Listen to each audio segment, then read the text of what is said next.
you say there? How are you? And she's got the phone out right from the beginning. We say, don't take the phone out, and she's got to take it out. She still has it out. This is young people. I need some content. I need content for my page. So all these fucking people I don't know still like me. I need to get some content. What is it? What is it about your page that makes you special? What are you saying to the world with your brand? You know what's fucking hilarious? By the way, I'm just going to walk around doing this podcast. At some point, I will get tired because I am old, and I will sit down. And it'll be a sad moment that will remind all of you of your fucking mortality. You ever do that? You ever go see a band from your fucking age? You know? And you're like, it's going to be great. I'm going to go see the fucking Scorpions. Right? The guy comes out and he looks like Richard Simmons now. And you're like, hey, I thought Richard Simmons stopped fucking helping out fat old people. I love that Richard Simmons retired or got held captive by some people who got control of his money. Whatever you want to believe happened to him. But all I know is he's done with sweaty fat people on cruises. You know? We're in West Hollywood right now. Can you think of a sadder third chapter to your gay life than to be on a fucking cruise ship with a bunch of fat, straight old people trying to get them to sweat to the oldies? What fucking respectful gay man dances around to Bill Haley in the comments? It doesn't happen. How can you roofie a curious teen with a 1, 2, 3 o'clock? That's not what you do. It's got to be that, right? It eases you into the sexual assault.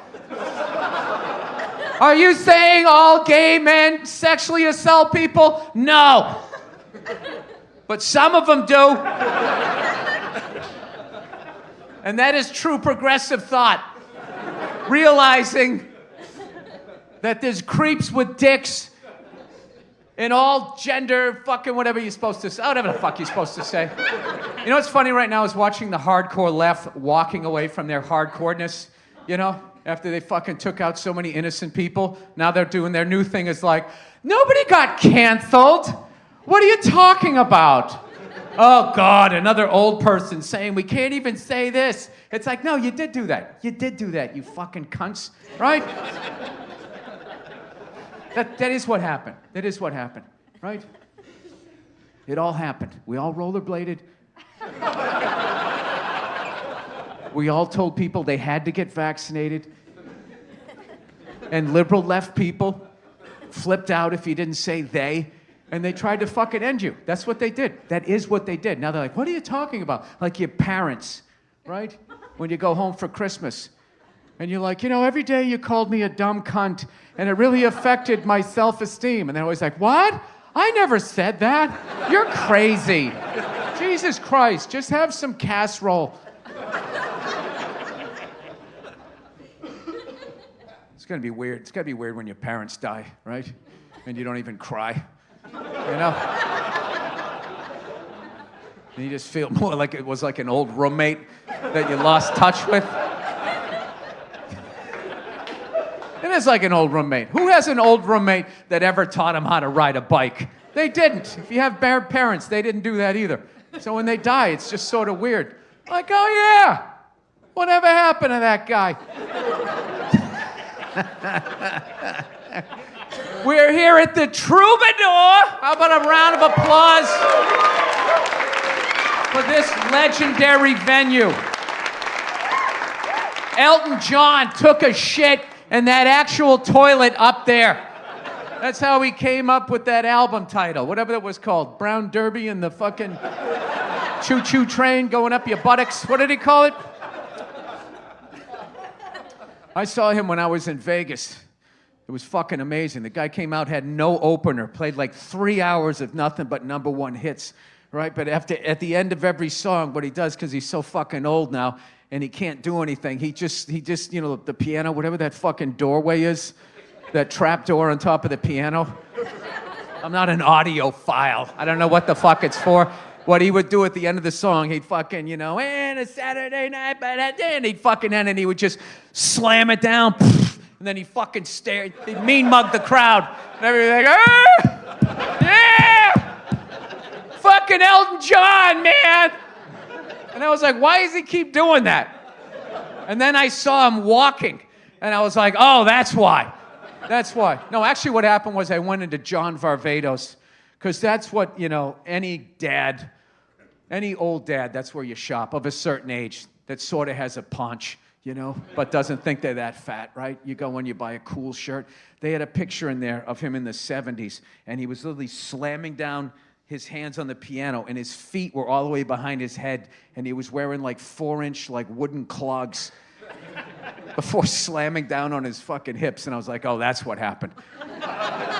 He did that for 3 decades on coke, and that's why he now walks like he used to be a fullback on the Steelers.